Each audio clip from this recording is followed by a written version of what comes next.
Halo teman, saya akan mengulas buku Mahfud Ikhwan yang berjudul Anwar Tohari Mencari Mati, diterbitkan oleh Margin Kiri, dan ini masih hangat, kematian baru terbit bulan Februari 2021. Saya mempunyai buku Mahfud Ikhwan yang lain juga, yang ini Ulit, ini sekarang diterbitkan ulang di Sira Media. Lalu Kambing dan Hujan ini menang sayembara DKJ 2014, terbit di Bentang. Dan yang ini juga, ini terbit di Margin Kiri juga, Dao, menang Kusala Sastra Khatulistiwa 2017. Dua buku ini adalah, ini pertama, ini kedua, Anwar Tohari Mencari Mati. Ini yang pertama, Dao, Mahfud Ikhwan. Kasih kesimpulan saja. Jadi teman-teman bisa, seharusnya ya, semestinya baca buku ini, baca buku ini dulu, baru baca Anwar Tohari. Artian supaya ada kesinambungan, supaya jangan teman-teman ketika baca ini tidak bertanya-tanya, karena banyak pertanyaan yang muncul pada akhirnya ketika teman-teman tidak baca buku Dauk ini. Karena ini adalah kelanjutan dari ini, teman-teman. Saya merasa bahwa buku ini masih mirip ya, gayanya masih mirip, gaya ya, bukan gaya ya, atau bentuk. Maksudnya kalau di sini kan Warto Kemplong itu menceritakan dia membual di warung kopi tentang Dauk. Oke. Di sini Anwar Tohari ini, buku ini dia pakai sudut pandang aku ini adalah Mustafa ini adalah wartawan. Mustafa ini menulis cerita bersambung di koran yang berjudul Dauk, ini apa, kisah kelabu dari Rumbuk Randu itu. Jadi di cerita ini, buku ini adalah cerita bersambung di koran. Jadi Dauk itu, atau kisah kelabu dari Rumbuk Randu itu adalah cerita bersambung di koran. Di kisah ini ya, di struktur di cerita sini. Jadi Mustafa itu menulis cerita bersambung dengan tokoh Warto Kemplong. Ada satu pembaca yang tidak terima dengan cerita bersambung itu. Pembaca ini mengaku bernama Imam Wijaya. Separuh dari buku ini adalah surat panjang yang memprotes cerita bersambung itu. Dia surati Mustafa, kenapa kamu tidak seperti ini? Kamu tidak tahu kisah yang sebenarnya. Jadi tokoh dalam cerita bersambung itu kurang nyata atau kurang detail. Si Imam Wijaya ini memberikan cerita alternatif gitu ya, memberitahukan kepada Mustafa, begini loh, begini yang seharusnya, setidaknya seperti itulah gitu, gambaran umumnya ya.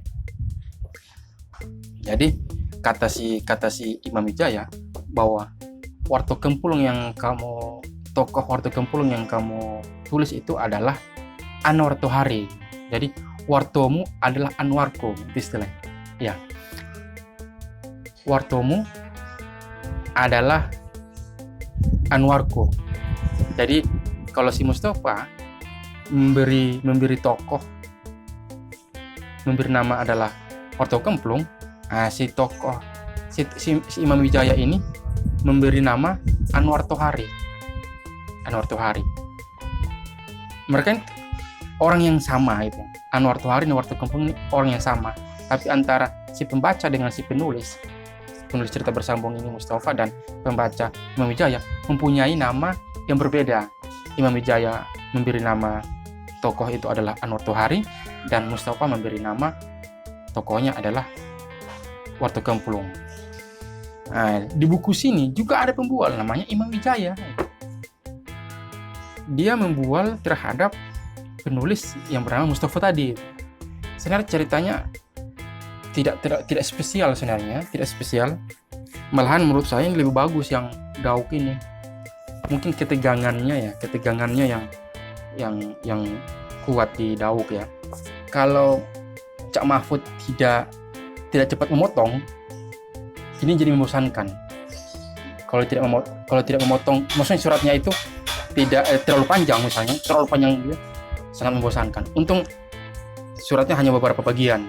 Di cerita berikutnya ada adegan kayak adegan ala-ala India itu ya, film-film India yang berkelahi terus ada pistol atau apa senjata.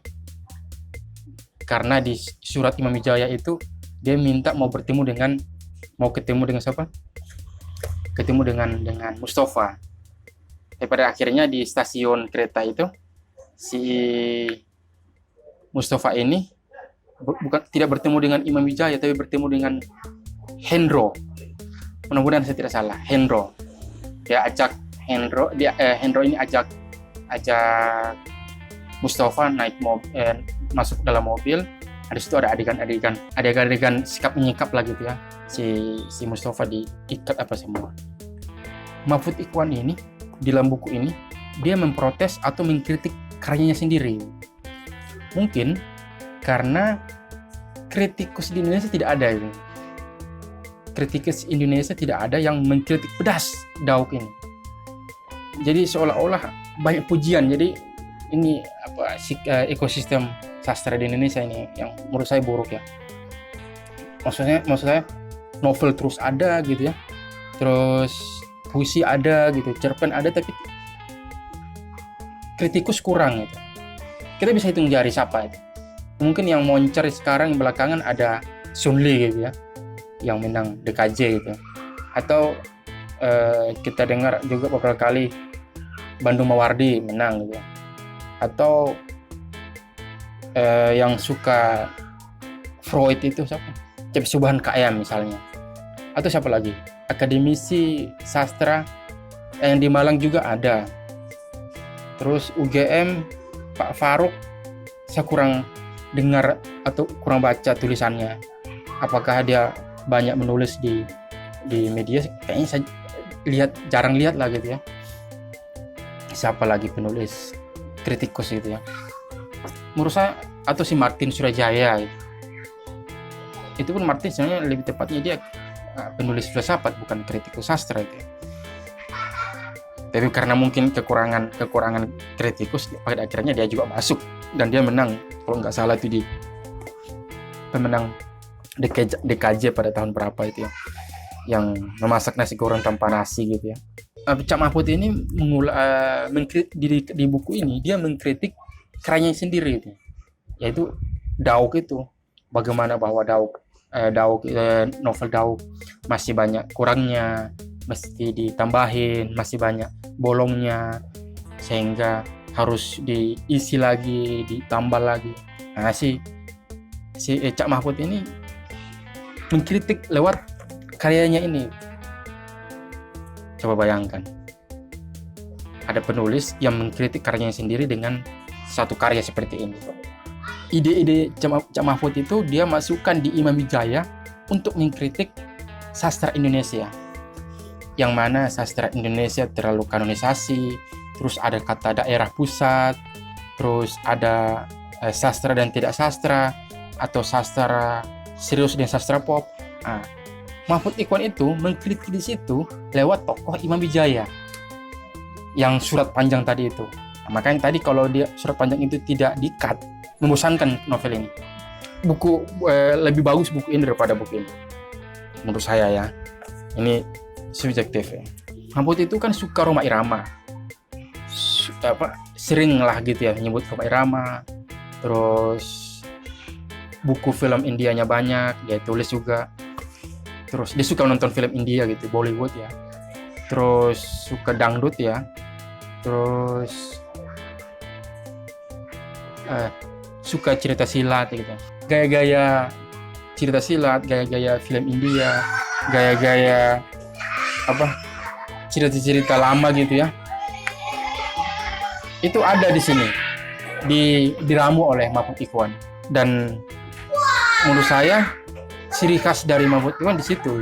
Bagaimana dia menggabungkan film India, terus lirik-lirik dangdut, lalu gaya-gaya cerita silat, terus masuk dalam karya ini.